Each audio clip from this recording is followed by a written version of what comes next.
Selamat datang kembali di channel No Monster ID. Nah, hari ini gue akan menceritakan sebuah film yang bisa dibilang sangat seru. Buat dijadiin rekomendasi lah untuk tontonan kalian di saat kalian lagi pada malehoy di rumah. Filmnya berjudul A Monster Calls. Film drama fantasi ini diproduksi pada tahun 2016 dan dibuat berdasarkan sebuah novel pada tahun 2011 dengan judul yang sama. Film ini dibintangi oleh Sigourney Weaver, Felicity Jones, Toby Kebbell, Louis McDougall, dan juga Liam Neeson. Menceritakan kisah seorang anak kecil di mana sang ibu sedang sakit parah. Nah, pada suatu malam di luar dugaan si bocil dikunjungi oleh seekor monster dengan bentuk seperti pohon. Dan sejak saat itu kisahnya pun dimulai. Tapi sebelum masuk ke ceritanya, seperti biasa, kita joget dulu cuy.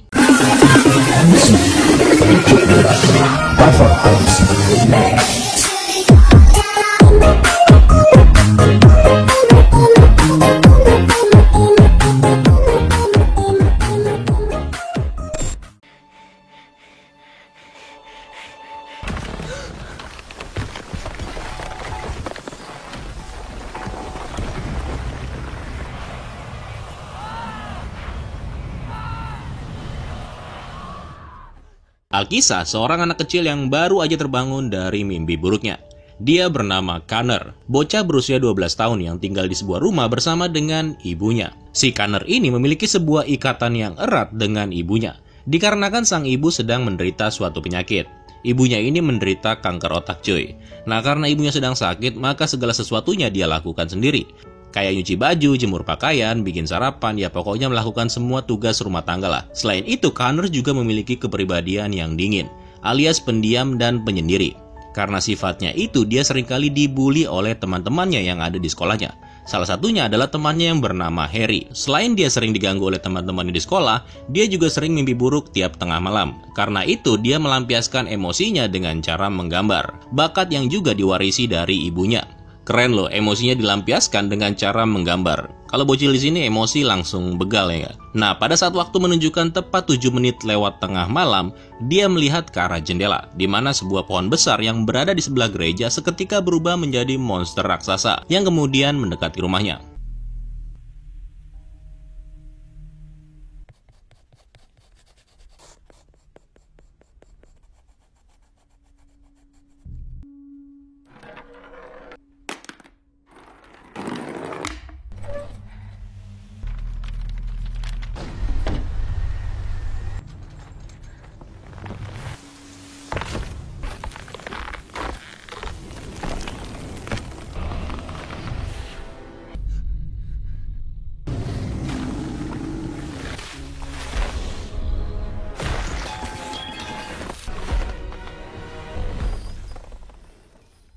Ketika sampai, monster itu mengatakan kalau dia datang untuk menjemput Connor.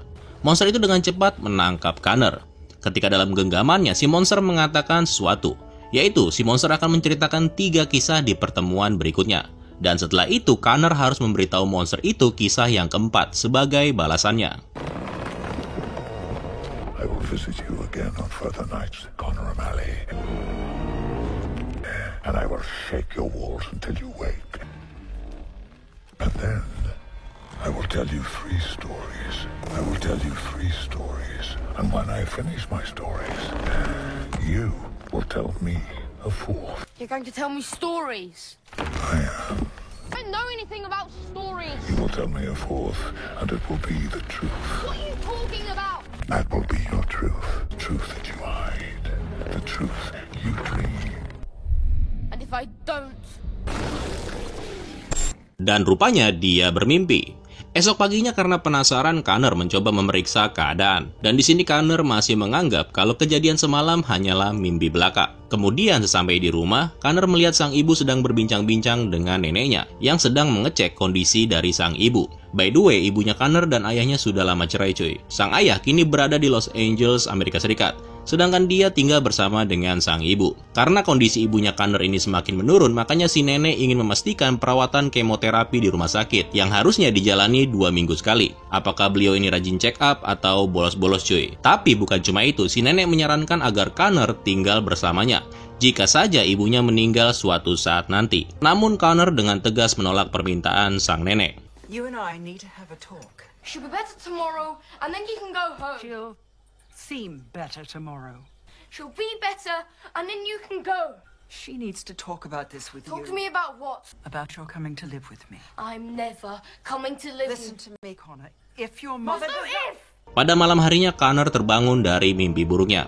Mimpi yang sama yang selalu menghantui tidurnya. Dan rupanya Connor baru menyadari kalau waktu sudah menunjukkan jam 12 lebih 7 menit. Waktu yang sama ketika dia bertemu dengan monster pohon sebelumnya. Dan benar aja, si monster muncul kembali tepat di depan rumahnya.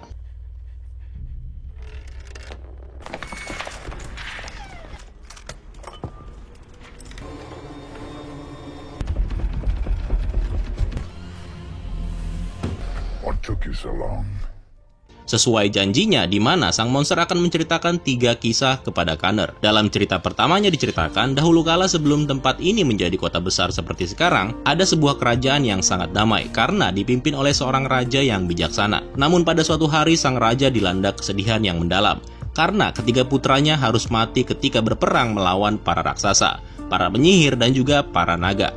Mengetahui putra-putranya udah mati, sang ratu memutuskan untuk bunuh diri. Begitu juga dengan sang raja yang sekarang sangat-sangat terpukul pasca kehilangan putra-putranya. Karena dia hanya mempunyai satu-satunya pewaris tahtanya, yaitu cucunya yang udah yatim piatu. Anak yatim piatu itu kemudian tumbuh menjadi seorang pangeran yang gagah berani. Suatu hari, pangeran gak suka ketika mengetahui kalau kakeknya kawin lagi. Banyak kabar yang beredar kalau wanita yang dinikahi oleh raja adalah seorang penyihir jahat. Dan benar aja, beberapa hari kemudian si raja meninggal. Karena pangeran masih terlalu muda, maka ratu yang sekarang menjadi pemimpin kerajaan. Seiring berjalannya waktu, sang pangeran jatuh cinta cuy sama seorang gadis desa. Namun hal itu nggak disukai sama nenek tirinya alias sang ratu. Karena si ratu maunya nikah sama si pangeran yang merupakan cucu tirinya sendiri. Si pangeran nggak mau kan, maka itu dia pun melarikan diri sampai mereka berdua tiba di sebuah pohon yew untuk beristirahat. Pagi harinya sang pangeran terbangun dan menemukan gadis pujaan hatinya telah terbunuh. Pangeran lalu menuduh sang ratu sebagai pelakunya, sehingga rakyat kemudian memberontak. Lalu kemudian si monster pohon ini mengaku kalau dirinya muncul juga di sana. Dan setelah itu ratu pun menghilang untuk selamanya. Ternyata si monster pohon ini tidak membunuh sang ratu, melainkan membawanya ke tempat yang jauh, sehingga para penduduk tidak dapat menemukannya. I took the queen and carried her far enough away so the townspeople would never find her. How can you save a murderer?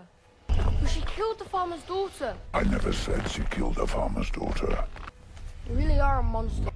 The prince never fell asleep that night, but waited for the farmer's daughter to be lost in her dreams, and then began his real plan.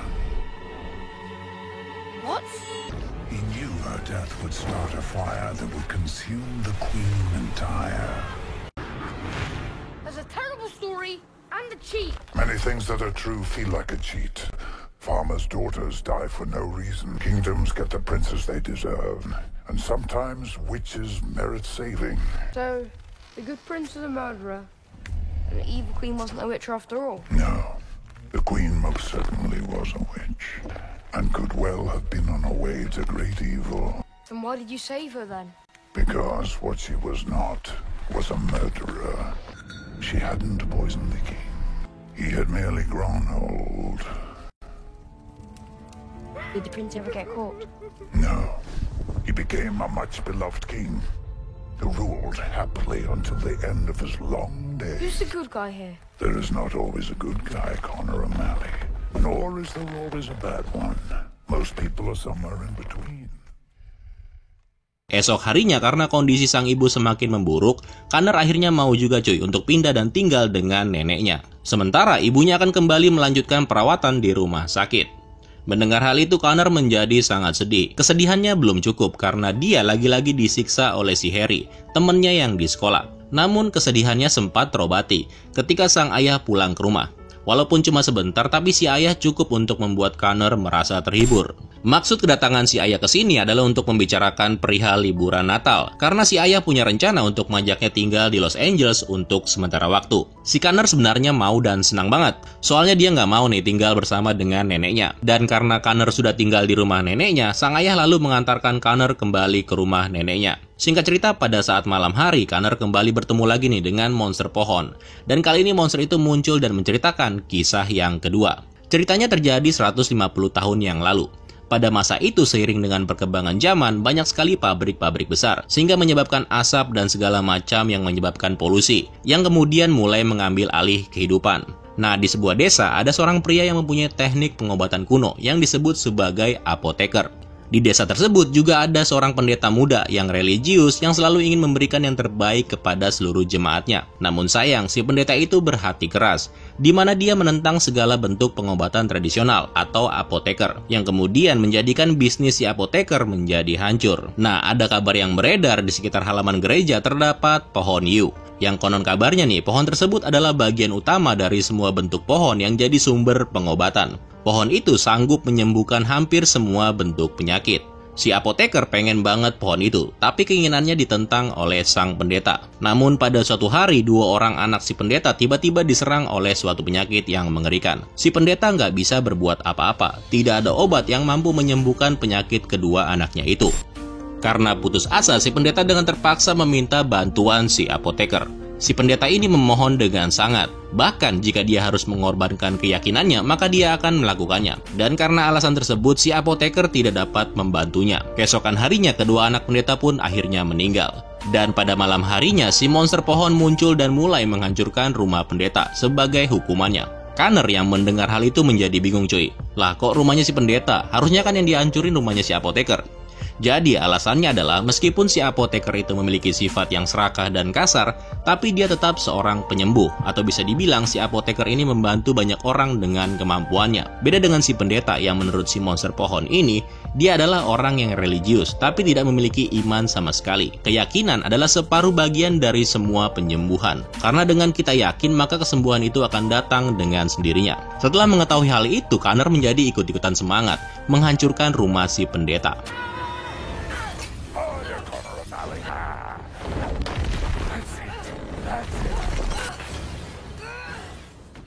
Yang pada kenyataannya si Connor ini malah menghancurkan seisi ruang tamu rumah neneknya. Neneknya yang sudah pulang kemudian melihat apa yang sudah dilakukan oleh cucunya itu. Meskipun terkejut, bingung, dan marah, tetapi sang nenek memilih untuk tidak menghukum Connor. Esok paginya, ayahnya datang mengunjungi Connor. Si ayah mengatakan kalau neneknya sedang pergi melihat sang ibu, karena si nenek mendapatkan kabar kalau kondisi dari ibunya Connor semakin memburuk. Singkat cerita, sore harinya baru deh si Connor bisa menjenguk sang ibu bersama dengan ayahnya. Ketika ngobrol-ngobrol, sang ibu memberitahu Connor kalau para dokter mempunyai sebuah metode terakhir untuk menyembuhkan dirinya, yaitu menggunakan pohon yew untuk membuat sebuah obat. Tapi dengan satu syarat, pohon tersebut harus ditebang cuy. Tapi si ibu rupanya nggak mau, karena menurut dia pohon itu mempunyai arti khusus untuk dia dan juga Connor. Malam harinya Connor bertemu kembali dengan si monster pohon. Di sini Connor memohon kepada monster itu untuk menyembuhkan ibunya. Karena Connor tahu kalau dia adalah pohon yew. Pohon yang bisa menyembuhkan segala macam penyakit. Karena belum saatnya dan belum sekarang juga untuk menceritakan kisah yang ketiga, maka si monster memilih untuk mengabaikan masalah tersebut. Hari-hari pun berlalu, Connor mulai mengenang lagi nih memori dirinya dengan sang ibu, sambil menunggu kehadiran dari si monster pohon.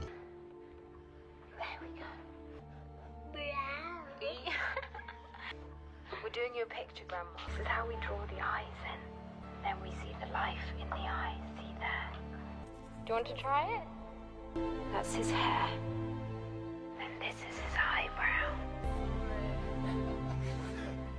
Can you see? There's our monster. There's the monster. Look at the monster.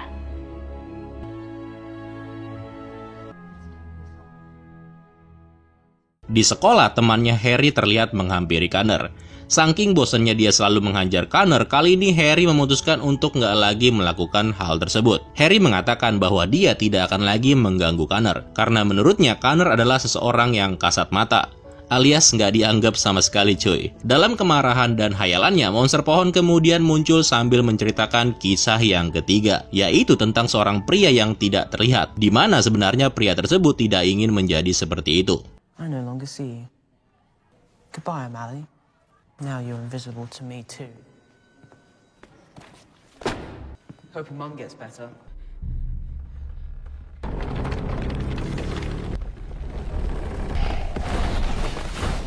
What took you so long?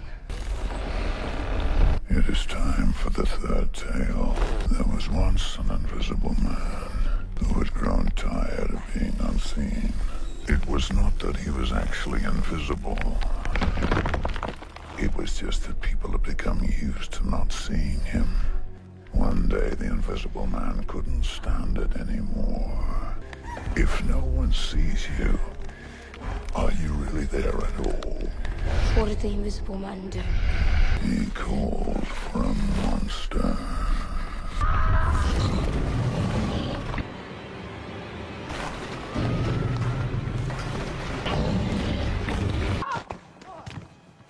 I'm not invisible! Invisible! Can you hear me?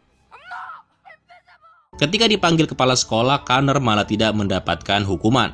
Alasannya adalah si kepala sekolah sudah tahu kondisi yang dialami oleh keluarganya, yang seketika aja menyadarkan Connor kalau kemungkinan ibunya akan segera pergi meninggalkannya. Dan benar aja, kondisi ibunya memang sudah memprihatinkan. I spoke to the doctor this morning. The new treatment, it's not working. The one from the U-tree? Yeah. Things have just moved really fast. How can it not be working? I don't know. It has to. What happens now? What's going to be the next treatment? I'm so sorry. It's okay that you're angry, Con. Con, are you listening? One day, if you look back and you feel bad for being so angry, you couldn't even speak to me. That I knew. And if you need to break things, by God, you break them. Break them good and hard. I'll be right there, Con. I wish I had 100 years. 100 years I could give to you. Dengan sedih, Connor berlari dan terus aja berlari menuju ke arah pohon Yew. Ketika sampai, Connor berteriak meminta pohon raksasa itu untuk segera bangun. Gak peduli sekarang udah malam, pokoknya Connor terus berteriak. Monster itu akhirnya muncul. Connor kemudian mengatakan kalau si pohon udah berbohong, karena menurut dokter, pengobatan menggunakan pohon Yew tidak berhasil menyembuhkan ibunya. Connor selalu yakin kalau kemunculan monster pohon adalah untuk menyembuhkan ibunya. Tapi sebenarnya kemunculan monster pohon adalah untuk menyembuhkan si Connor. Connor lalu bingung ya kan, ngapain nyembuhin gua? Yang sakit kan emak gua. Monster pohon kemudian menghidupkan kembali nih mimpi buruk Connor yang selalu dia alami. Sang ibu berdiri tepat di depan gereja, di mana tiba-tiba aja tanah di sekitarnya menjadi longsor, dan sang ibu terperangkap di pinggir tebing. Connor dengan cepat menggenggam tangan ibunya, namun perlahan Connor kehilangan cengkeramannya. Sampai akhirnya ibunya menghilang ke dalam lubang besar. Monster itu kemudian memaksa Connor untuk menceritakan kisah yang keempat, yaitu kisah tentang Connor sendiri. Karena itu satu-satunya cara baginya sebelum semuanya terlambat. Connor memohon untuk tidak melakukannya dan mengklaim bahwa jika dia mengungkapkan kebenarannya, maka itu akan membunuhnya. You must tell me your nightmare before it is too late. You must tell me the fourth tale of Connor Valley. You must speak the truth or you will never leave this place. What truth? I don't know what you mean! Speak the truth. The truth, Connor O'Malley. You'll kill me if I do! It will kill you if you do not. Speak the truth. Speak the truth. Tell me the truth, boy. I want it to be over! Dan akhirnya Connor menceritakan kisahnya sendiri. Connor mengakui bahwa dia sudah lama menduga kalau ibunya tidak akan selamat. Dan dia juga sangat berharap kalau dirinya akan segera mati, supaya semuanya berakhir. Hal itu disebabkan oleh mimpi buruknya. Karena dalam mimpi buruknya yang terus aja berulang, dia tanpa sadar melepaskan tangan ibunya, yang semakin membuatnya merasa bersalah. Si monster lalu memuji Connor atas keberaniannya dan mengatakan kalau sebenarnya Connor tidak benar-benar ingin ibunya mati, melainkan hanya untuk mengakhiri penderitaannya sendiri. Si monster lalu menyuruh Connor untuk mengungkapkan kebenaran kepada ibunya nanti. Kebenaran yang dimaksud itu adalah Connor harus ikhlas menerima saat-saat di mana ibunya akan menghembuskan napas terakhirnya. Setelah itu malam harinya sang nenek menemukan Connor tertidur di bawah pohon Yew, yang kemudian mengantarkannya ke rumah sakit. Di sini Connor sudah berdamai dengan semuanya, dengan neneknya, dengan amarahnya, dan juga dengan semua kebenaran yang harus dia terima. Di rumah sakit, Connor bertemu dengan ibunya yang terbaring gak berdaya. Inilah saat-saat terakhir Connor melihat ibunya. Here's the end of the tale. It will be hard. It will be more than hard. I'm afraid. Of course you are afraid. But you will make it through, Connor O'Malley. Now all that is left is for you to speak the simplest truth of all. I don't want you to go. I don't want you to go. Connor memeluk ibunya untuk terakhir kalinya, dan pada saat sang ibu akan pergi, dia sempat melirik ke arah monster pohon. Sebelum akhirnya dia meninggal tepat jam 12:07.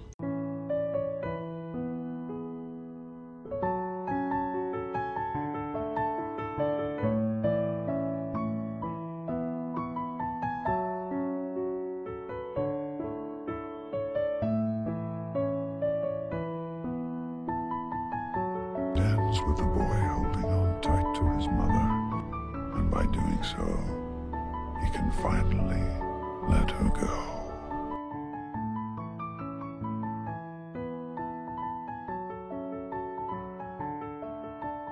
Setelah itu Connor kembali ke rumah neneknya. Kini kamar lama milik ibunya sekarang diberikan oleh sang nenek kepada dirinya. Di dalam kamar dia menemukan buku-buku milik ibunya. Sejak kecil ibunya memang sangat suka menggambar, sama seperti Connor, di mana di dalam buku itu terdapat banyak sekali gambar-gambar monster. Dan yang lebih mengejutkan lagi, di dalam buku itu terdapat gambar-gambar yang sama dengan kisah-kisah yang diceritakan oleh monster pohon kepada Connor. Selain itu, di bagian terakhir memperlihatkan gambar ibunya yang sedang bermain dengan si monster pohon. Dan ceritanya pun tamat cuy.